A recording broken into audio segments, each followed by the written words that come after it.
The unlikely meeting. In the desolate slave pits of the Zork's palace, Gerald Miller's back exploded in fiery agony as the plasma whip carved deep crimson canyons into his flesh. The cruel overseer, Vac, an Arcturian known for his sadistic pleasure in tormenting the enslaved, grinned with malevolent satisfaction. His jagged teeth gleamed under the harsh artificial lighting that illuminated the vast, grimy chamber. "Work harder, human filth," Vac snarled, his voice dripping with disdain, "or there will be no nutrient slop for you tonight." Gerald clenched his jaw, suppressing the cries of pain that threatened to escape his lips. He refused to give Vac the satisfaction of hearing him scream. Once Gerald had been a respected engineer on Earth, a man with dreams and aspirations. But that life seemed a distant memory now. The Zork's empire, with its relentless advance, had swept across his world, leaving devastation and despair in its wake. Earth had fallen, its people enslaved, and Gerald had been reduced to little more than a beast of burden, toiling under the whip of alien masters. High above, in the opulent chambers of the palace, Princess Anara gazed at the grim scene unfolding on her holoscreen. Her sapphire eyes, striking against her smooth, scaly blue skin, were wide with curiosity. She leaned closer, her interest piqued by the sight of Gerald's defiance, even in the face of such brutality. Anara had always been different from her kin, drawn to the unknown and the mysterious. Unlike most Arcturians, who dismissed humans as nothing more than primitive savages, Anara saw something in them that intrigued her, a quiet strength, a resilience that defied understanding. As the days passed, Anara found herself returning to the slave pits more often, her gaze lingering on Gerald. He was different from the others. His spirit, though battered, had not been broken. The way he bore his suffering with silent dignity stirred something within her, a feeling she had never experienced before. Compassion. One night, unable to resist the pull of her curiosity, Anara made a bold decision. Disguised in a simple cloak, she ventured into the slave quarters, her heart pounding with a mixture of fear and excitement. The stench of sweat and despair hung heavy in the air as she navigated the narrow, dimly lit corridors. Finally, she found him, Gerald, lying on the cold metal floor, his body trembling with exhaustion. Gerald's eyes fluttered open as he sensed her presence. He stared at her in disbelief, his mind struggling to comprehend why an Arcturian princess would come to him. "Why have you come?"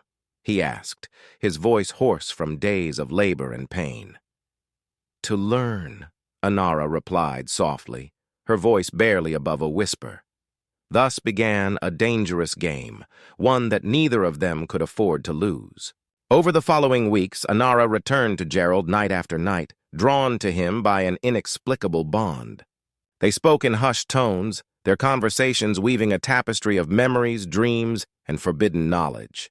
Gerald spoke of Earth, of its marvels and its tragedies, painting vivid pictures with his words, soaring symphonies, ethereal paintings, and stirring speeches on liberty and equality. Anara listened with rapt attention, her mind racing as she absorbed the concepts that were alien to her world. Democracy, individual rights, freedom. These were ideas that threatened the very foundations of her ruthlessly hierarchical civilization. Yet, the more she learned, the more she questioned the teachings of her own people. As the weeks turned into months, the bond between Gerald and Anara deepened, evolving from mutual curiosity into something far more profound. It was a connection that transcended the vast chasm between their species, a forbidden spark that ignited in the darkest corners of their hearts. But such a bond could not remain hidden forever. The ever-watchful eyes of the Zork's king, Anara's father, missed nothing. He noticed the subtle changes in his daughter, the way her eyes sparkled with newfound knowledge, the way she questioned the established order with a quiet rebellion. The king, known for his cold, calculating nature, felt a surge of fury as he realized the extent of his daughter's defiance. It was not just a simple fascination with a lesser species, it was something far more dangerous, an emotional attachment. One fateful night, the king's patience snapped. Accompanied by a trio of heavily armed guards, he stormed into the slave quarters, his disruptor rifle gleaming ominously in the dim light. Gerald and Anara, caught in a moment of shared vulnerability, froze as they found themselves staring down the barrel of the king's wrath. In that instant, time seemed to stand still. The fragile dreams they had nurtured, the hope they had dared to entertain, all hung in the balance. The king's eyes blazed with volcanic fury as he leveled his weapon at his daughter and the human slave. "You would betray your own kind for this filth?" he spat, his voice trembling with a mixture of rage and disgust. Anara stepped forward, her chin held high, her voice steady despite the fear that gripped her heart. "Father, I cannot stand idly by while our empire crushes the spirits of those we deem lesser. The humans are not mere chattel. They are a people with a rich history and culture. We have much to learn from them." The king's finger tightened on the trigger, his expression twisting with contempt. "You are no daughter of mine. You are a traitor." Anara met his gaze unflinchingly. "If standing against tyranny makes me a traitor, then I will wear that label proudly." For a moment, the king hesitated, torn between his love for his daughter and his duty as the ruler of a merciless empire. But Gerald saw their chance. "Now, princess," he whispered urgently. Together they sprang into action. Gerald tackled the nearest guard with all the strength he could muster, while Anara wrenched the disruptor rifle from her father's hands. The king stumbled back, still stunned by the unprecedented rebellion. Without wasting a moment, Gerald and Anara raced through the winding corridors of the palace, the shouts of pursuing guards echoing behind them. They burst out into the grimy streets of the capital city, the towering spires of Arcturian architecture looming overhead like the bars of a gilded cage. "We need to find a way off-world," Anara panted, her heart pounding in her chest. Gerald nodded grimly, his mind racing. "I might know someone who can help. An old contact from my engineering days. A human smuggler named Hans Volker. But we'll have to trek through the worst parts of the city to reach him." And so, the fugitive princess and the escaped slave plunged into the neon-lit labyrinth of the city's underworld, where the desperate eked out a living in the shadows of the empire's grandeur. They huddled in dingy cantinas, slipped through black market bazaars, and always stayed one step ahead of the ruthless Commander Qian, the king's most trusted enforcer. In these squalid back streets, the true extent of the suffering wrought by Arcturian rule was laid bare. Homeless human children with haunted eyes begged for scraps, while scarred veterans drowned their trauma in alien liquors. Anara's heart ached at the misery her empire had sown, her resolve to fight for change growing stronger with each new horror she witnessed. Finally, after a harrowing journey fraught with close calls and daring escapes, they found Hans Volker in a smoke-filled gambling den. The grizzled smuggler listened to their tale with a cynical smirk, taking a long drag on his cigar. "You two sure know how to stir up a hornet's nest," he chuckled. "Lucky for you, I've never been one to turn down a high-stakes gig. I'll get you off this rock, but it'll cost you." With no other options, Gerald and Anara agreed to Volker's steep price. They followed him through the winding back alleys of the spaceport, the whine of ion engines filling the air. Just as they reached Volker's battered freighter, a plasma bolt sizzled past Gerald's ear. Commander Tisyan and his troops had caught up to them at last. "Go! Go! Go!" Volker shouted as they dashed up the ship's ramp. Anara laid down covering fire, her shots driving the Arcturian soldiers back. The freighter's engines roared to life, lifting the ship off the landing pad in a shower of sparks. Disruptor bolts pinged off the hull as Qian raged impotently below. Gerald and Anara collapsed against the bulkhead, chest heaving. They had done the impossible, striking the first blow against an empire that had seemed invincible. As the ship tore through the planet's atmosphere and the stars filled the view screen, the weight of their actions settled on their shoulders. They were renegades now, enemies of the state with a price on their heads. But they were not alone. The human resistance waited in the shadows, ready to rise up and reclaim their destiny. And with an Arcturian princess on their side, they just might have a fighting chance. The flame of rebellion, The freighter shuddered as it dropped out of hyperspace, revealing a desolate world through the viewport. X-372 hung in the void, its surface a patchwork of crumbling ruins and encroaching wilderness. Hans Volker powered down the engines, his expression serious. "This is where we part ways," he grunted. "Any farther, and I'll have the whole damn empire on my tail." Gerald and Anara gathered their meager supplies, their minds heavy with the uncertainty of what lay ahead. As they disembarked onto the planet's surface, they watched as Volker's ship dwindled to a speck in the amber sky. Anara consulted a datapad, her fingers trembling slightly as she oriented herself. "The rebel base should be 5 kilometers in that direction," she said, pointing toward a ridge of eroded mountains. They set off across the alien landscape, the silence between them thick with unspoken fears. The world they walked upon had once been a thriving hub of civilization, but now it lay in ruins, a testament to the Empire's relentless expansion. Vines choked the remnants of gleaming towers, while chittering creatures scurried through the undergrowth. Gerald's eyes darted constantly, scanning for threats as they neared the coordinates. Movement flickered at the edge of his vision, and before he could shout a warning, figures materialized from behind rock formations and fallen pillars. Human and alien rebels, their faces hardened by years of struggle, leveled an assortment of weapons at the newcomers. A grizzled man with a plasma rifle stepped forward, his face a roadmap of old scars. "That's far enough," he growled. "Who are you? And how did you find this place?"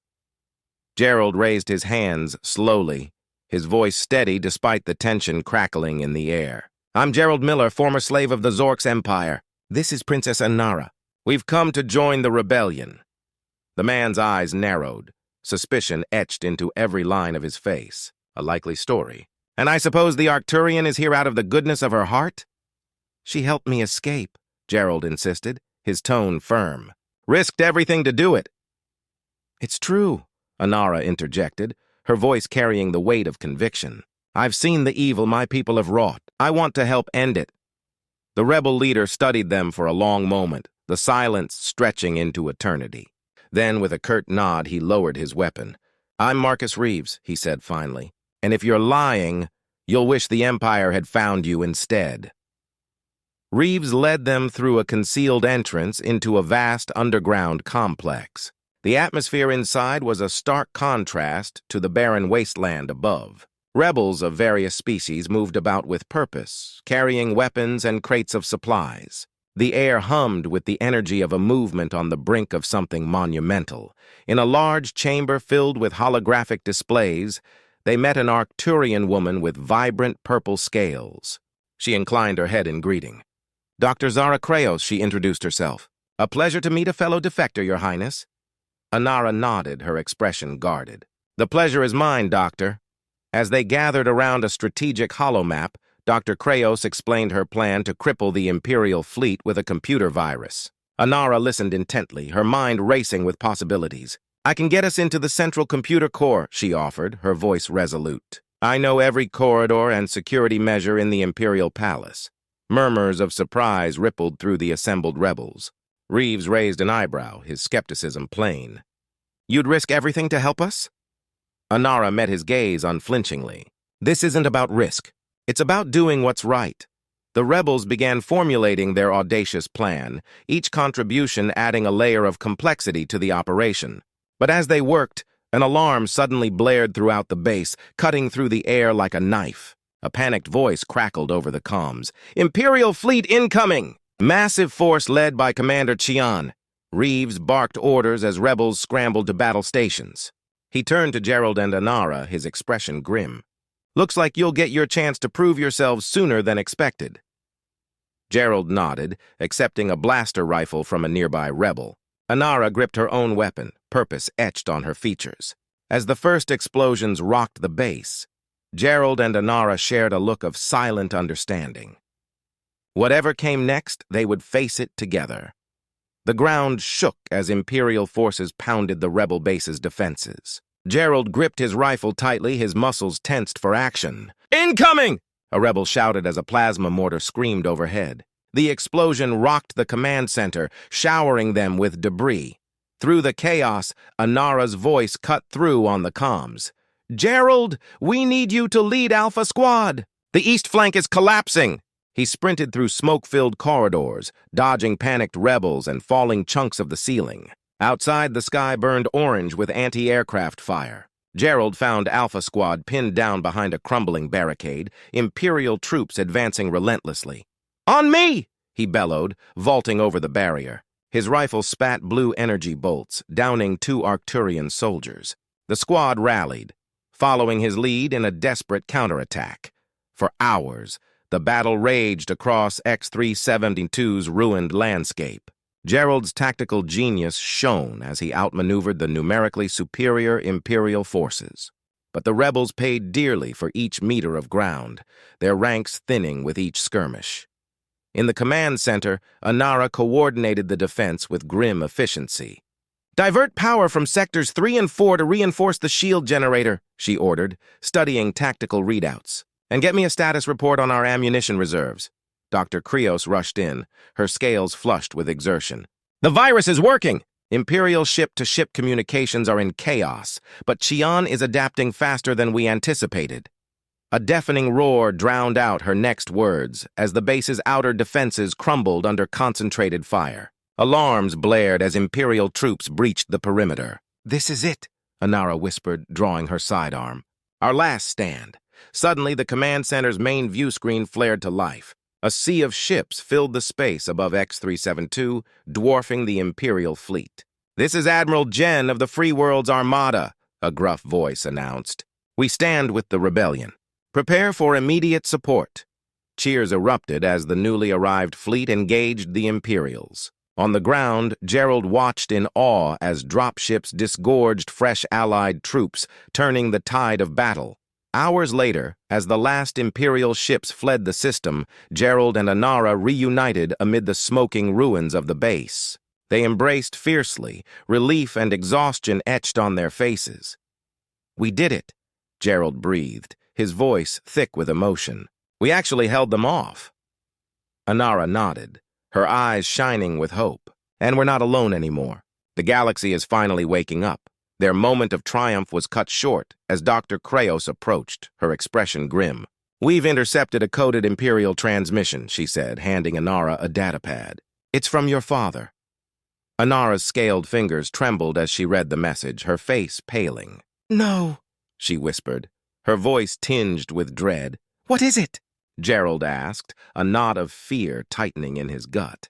Anara looked up, her eyes filled with horror. "My father has activated the Omega Protocol. He's targeting X-372 with a planet-killer weapon." The jubilant atmosphere evaporated instantly, replaced by a tense silence. Alliance leaders gathered frantically, discussing their options. "Our fleet is scattered across the system," Admiral Zen growled. "We can't intercept in time." Anara straightened, her voice steely with determination. "Then we go to the source. I know every inch of my father's command ship. With a small team, we might have a chance to disable the weapon." Gerald nodded, checking his rifle's power cell. "When do we leave?" As they boarded a stealth shuttle, the weight of their impossible mission settled over them. Millions of lives hung in the balance. Failure meant not just their deaths, but the annihilation of everything they'd fought for. The shuttle's engines flared to life, carrying them toward their final confrontation with the Zork's king, the heart of the Empire. The stealth shuttle sliced through the void, its occupants tense with anticipation. Anara studied a holographic schematic of her father's dreadnought, committing every corridor and access point to memory. "We'll enter through the tertiary maintenance airlock," she said, her voice steady despite the gravity of their mission. "It's the least guarded and closest to our target." Gerald nodded, his hand resting on the hilt of his weapon. "How long until we're in range?"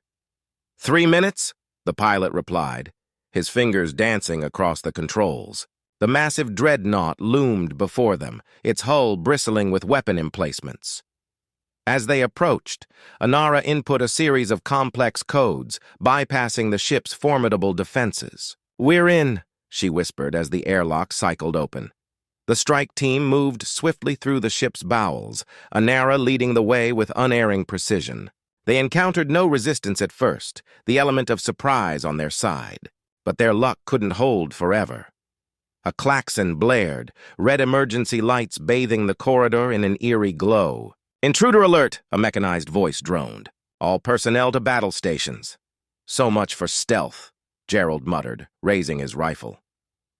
They rounded a corner and found themselves face to face with Commander Zoran, the king's towering bodyguard. His reptilian features twisted into a snarl as he bellowed orders to the squad of troops behind him. Plasma bolts sizzled through the air as both sides opened fire. Gerald dove for cover, the acrid smell of ozone filling his nostrils. He returned fire, downing 2 Imperial soldiers with precise shots. But Zoran's forces were relentless, pushing the rebels back with sheer numbers and firepower. Gerald saw Anara take a glancing hit to her shoulder, her scales blackened and smoking. "Go," he shouted, making a split-second decision. "I'll hold them off." "You have to reach the control room." Anara's eyes widened in protest, but she knew the mission came first. With a reluctant nod, she led the remaining rebels down a side passage. Gerald stood his ground, laying down, suppressing fire as Zoran's troops advanced. He ducked and weaved, using every scrap of cover available. But he was just one man against an army. A stray bolt caught him in the leg, sending him stumbling. As he struggled to regain his footing, Commander Zoran himself strode forward, a massive energy axe humming to life in his clawed hands. "Time to die, human," the alien growled, raising the weapon high. Gerald gritted his teeth, refusing to close his eyes. He'd buy Anara every second he could. Elsewhere in the ship, Anara and her team finally reached the weapon control room. The door slid open with a hiss, revealing Dr. Arvik hunched over a console. The scientist spun, his eyes wild with fanaticism. "You're too late," he cackled. "The Omega Protocol cannot be stopped." Anara raised her weapon, her voice cold. "Step away from the controls, Doctor." Instead, Arvik lunged for a nearby lever. Anara fired, the shot grazing his arm, but it was enough to send him sprawling. As her team worked to upload the disabling virus, Anara kept her weapon trained on the prone scientist, sweat beading on her brow as the seconds ticked by. Suddenly, alarms blared. The virus had failed. "No," Anara breathed, watching in horror as the doomsday countdown began. A slow clap echoed through the room. Anara whirled to see her father, the Zorks' king, flanked by Commander Chian and a squad of elite guards. "My foolish daughter," the king sneered. "Did you really think you could defeat me?" Anara's grip tightened on her weapon. "This isn't over, father." The king's laughter was cut short by the sound of renewed fighting outside. Gerald burst through the door, battered but alive, his surprise attack catching the Imperial forces off guard. In the chaos that followed, Anara found herself fighting alongside Gerald, their movements perfectly in sync.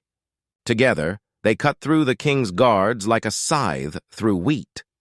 Commander Chian stepped forward, his cybernetic enhancements whirring. "I'll handle this slave myself," he growled. What followed was a brutal, no-holds-barred brawl. Gerald's agility and quick thinking were put to the test against Chian's augmented strength. But in the end, it was the human's indomitable spirit that prevailed. As Chian fell, the king's composure finally cracked. He lunged for the weapon controls, shouting, "If I can't have the Empire, no one will." Anara tackled her father, wrestling for control of the detonator. In their struggle, a single shot rang out. Time seemed to freeze as the king staggered back, a look of disbelief on his face. He collapsed into Anara's arms, blood seeping from the wound in his chest. "Anara," he gasped, reaching up to touch her face. "My child." Tears streamed down Anara's cheeks as she held her dying father. For a moment, she wasn't a rebel or a princess, just a daughter saying goodbye. As the king's last breath rattled in his chest, Gerald disabled the doomsday weapon. The immediate threat was over, but the weight of what they'd done settled heavily on their shoulders. Anara stood, her expression a mask of grief and determination. She turned to Gerald, finding strength in his unwavering support. "We've won the battle," she said softly, "but the war for the galaxy's freedom is not nearly finished." Hand in hand, they left the control room, ready to face whatever challenges lay ahead. The dawn of a new alliance, The shuttle's engines thrummed as it approached the bustling spaceport of Nexus Prime. Gerald gazed out the viewport, taking in the sprawling cityscape that served as the new heart of the Alliance. Countless ships darted between towering structures, their designs as diverse as the species that called this place home. Anara squeezed his hand, her scales cool against his skin. "Ready?" she asked, her voice filled with a mix of excitement and trepidation. Gerald nodded, though his heart raced.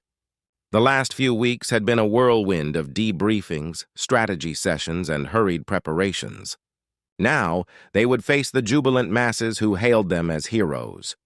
As they disembarked, a sea of beings surged forward, held back by a thin line of security forces. The roar of the crowd washed over them, a cacophony of cheers, whistles, and alien vocalizations beyond human comprehension. "There they are, the heroes of X-372, a voice cried out. "Long live the Alliance!" Gerald waved, feeling somewhat overwhelmed by the adulation. Anara, more accustomed to public appearances, gracefully acknowledged the adoration. They made their way to a makeshift stage where Admiral Zen waited, his craggy features creased in a rare smile. "Welcome home," the Admiral rumbled, clasping their shoulders. "You've given hope to billions." The celebration stretched on for days, with Gerald finding himself shaking more hands and various alien appendages than he could count. He recounted the battle against the Zork's king countless times, each retelling met with awe and admiration. On the third night, as fireworks painted the sky in dazzling hues, Gerald led Anara to a quiet balcony overlooking the city. His heart pounded in his chest as he dropped to one knee, fumbling with a small box. "Anara," he began, his voice thick with emotion. "When we first met, I never imagined. I mean, a human and an Arcturian." He took a deep breath. "What I'm trying to say is, will you marry me?" Anara's eyes widened, then crinkled with joy. "Yes," she whispered, pulling him to his feet. 1,000 times yes." Their kiss was interrupted by a thunderous cheer. They turned to see a cluster of dignitaries, led by a grinning Admiral Zen, emerging from the shadows. "Took you long enough, son." The Admiral chuckled. "Now let's make this official." The impromptu engagement party quickly snowballed into a full-scale diplomatic affair. As the news spread, representatives from across the galaxy clamored to attend what was being hailed as the wedding of the century. Weeks later, Gerald stood beneath an arch woven from shimmering Arcturian flowers and tan oak. He tugged at the collar of his formal uniform, a fusion of human military dress and traditional Arcturian robes. The assembled crowd fell silent as Anara appeared, resplendent in gleaming scales and flowing silk. Gerald's breath caught in his throat as she approached. He saw not just his bride, but a symbol of everything they had fought for, a future where the barriers between species fell away. Their vows blended human and Arcturian traditions, each word echoing with promise. As they sealed their union with a kiss, the gathered dignitaries erupted in applause. For a moment, the galaxy felt truly united. The joyous mood shattered as Admiral Jen burst onto the dais, his face grim. "I'm sorry," he said, handing Gerald a datapad, but this couldn't wait.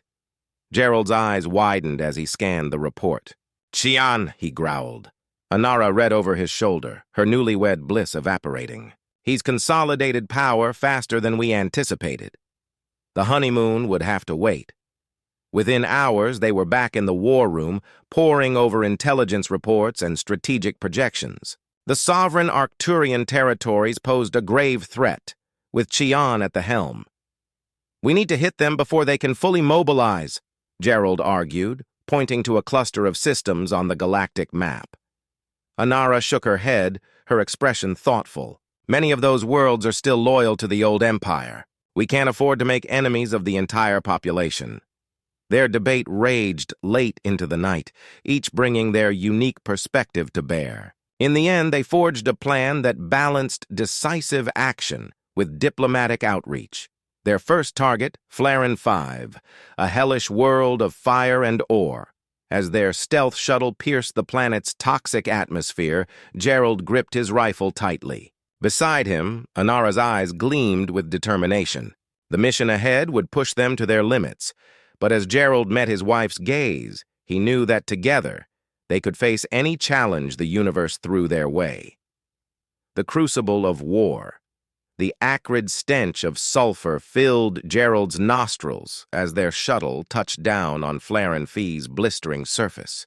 Sweat beaded on his forehead, instantly evaporating in the oppressive heat. He turned to Anara, her scales glistening in the harsh light of the planet's twin suns. "This is it," he said, his voice tight with anticipation, the heart of Qian's power. Anara nodded grimly, her eyes scanning the horizon where massive industrial complexes loomed. "The Alliance fleet is in position. We strike on your mark." Gerald keyed his comm, his words echoing across the assembled invasion force. "All units prepare for orbital bombardment. Ground teams, stand ready." The sky lit up as the Alliance's dreadnoughts unleashed their fury. Superheated plasma rained down, turning Flaren Fee's already hellish landscape into an inferno. Gerald watched the destruction unfold, his eyes sharp. "Vanguard, move out!" he barked, leading his Marines into the chaos. They pushed through acrid smoke and debris, engaging pockets of sovereign resistance. Gerald's reflexes were tested as he dodged incoming fire, his plasma rifle spitting death at the enemy. He glimpsed Anara's holographic form flickering nearby, her voice steady in his ear as she coordinated the broader assault. "Gerald, Qian is adapting," she warned. "He's deploying hunter-killer drones to your sector." As if on cue, a swarm of metallic shapes darkened the sky. Gerald's Marines scattered, seeking cover as the drones unleashed a hail of laser fire. He dove behind a twisted hunk of metal, the tang of ozone filling his lungs. "We're pinned down," he shouted into his comm. "Need air support." The response came not from Alliance forces, but from an unexpected quarter. A wing of sleek avian-like fighters screamed overhead, their weapons tearing through the drone swarm. "This is Princess Zarina of Capria," a new voice crackled over the comm. "The enemy of our enemy is our friend. We stand with the Alliance." With the Caprian reinforcements turning the tide, Gerald's forces pushed deeper into sovereign territory. The fighting intensified as they neared Qian's capital hive, a towering structure of metal and stone. "Anara, I'm going in," Gerald said, assembling a small strike team. "Can you get us past their defenses?" "Already on it," his wife replied. "I've identified a weak point in their network. Sending coordinates now." Gerald led his team through twisting corridors, guided by Anara's expert hacking. They encountered sporadic resistance, but the element of surprise was on their side.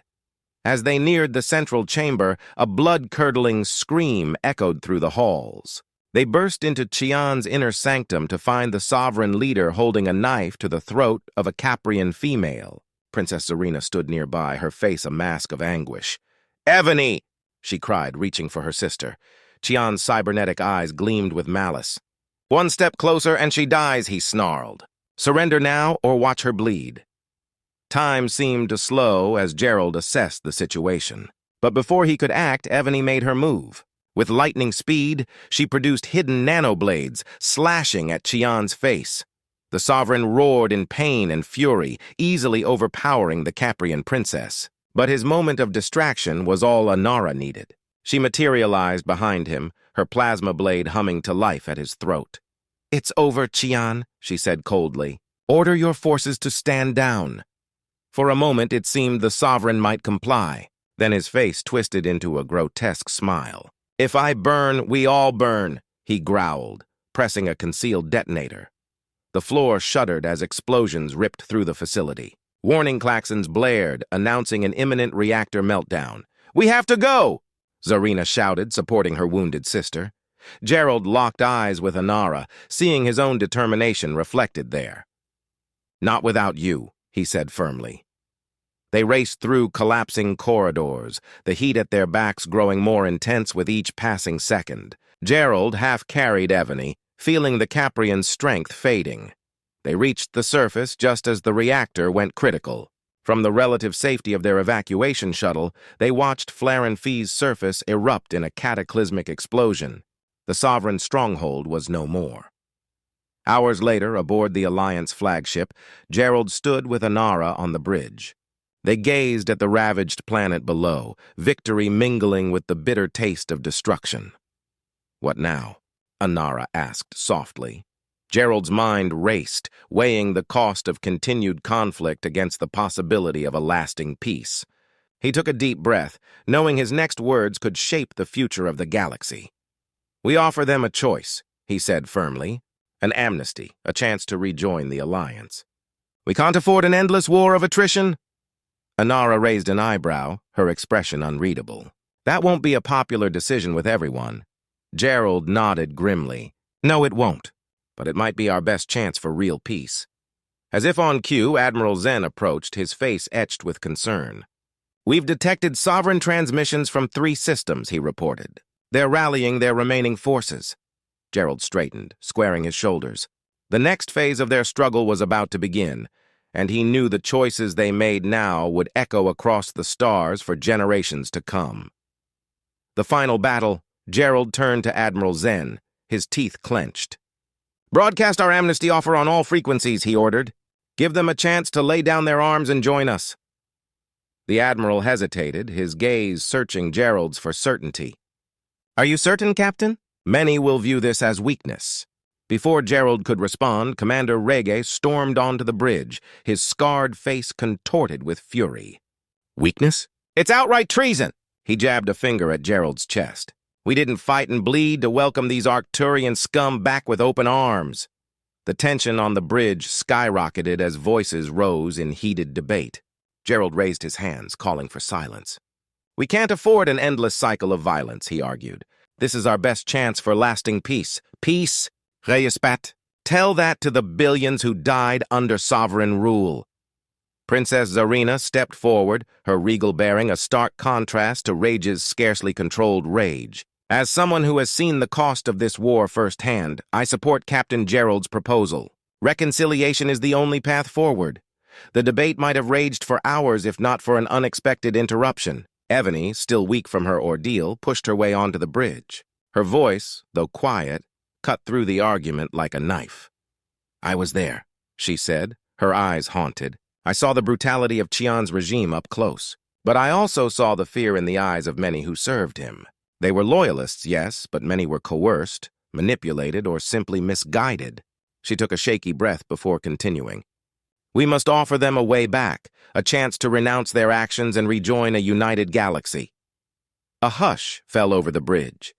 Even Reg seemed taken aback by Ebony's words. Anara moved to stand beside Gerald, her scales shimmering with determination. "I agree," she said firmly. "We must extend this olive branch for the good of all species." In the end, it was their united front that swayed the Alliance leadership. Within hours, a galaxy-wide transmission went out. Any sovereign forces willing to surrender and embrace Alliance principles would be granted full amnesty and citizenship. The response was immediate and overwhelming. Whole sovereign units laid down their arms, unwilling to continue fighting for Qian's increasingly radical vision. Even high-ranking officers defected, sensing the tide of history turning against them. Gerald watched from the command center as reports flooded in. Anara worked tirelessly, coordinating the logistics of processing so many surrendering forces. Temporary detention centers sprang up across Alliance space, where former sovereign personnel underwent evaluation and re-education before being integrated into society. Commander Rege, still skeptical, found himself overseeing much of the reintegration effort. His gruff demeanor softened slightly as he witnessed former enemies embracing their new lives with genuine enthusiasm. As weeks passed, the flood of defections became a torrent. Alliance intelligence pieced together a clearer picture of Qian's remaining forces. "Karan is prime," Gerald muttered, tracing a finger across a holographic star chart. "That's where he's making his last stand." Anara nodded grimly. "Our agents confirm it. He's gathered his most fanatical followers there, along with stockpiles of weapons we can't even begin to imagine." Gerald's blood ran cold as he read the intercepted transmissions. Qian spoke of a final solution, a plan to eradicate all non-Arcturian influence from the galaxy. It was clear that negotiation was no longer an option. The Alliance War Council convened, and for once, there was no dissent. Xi'an had to be stopped, whatever it took. A massive invasion force was assembled, with Gerald insisting on leading the vanguard alongside Anara. As their fleet approached Caranus Prime, Gerald stood on the bridge of his flagship, surveying the assembled armada. Ships of every design and origin flew side by side, former enemies now united against a common threat. Commander Reggie approached, his expression unreadable. "I still think you're a fool for offering amnesty," he growled, "but I'll be damned if I let you face this madman alone." Gerald clasped the older man's shoulder. "I wouldn't have it any other way, Commander."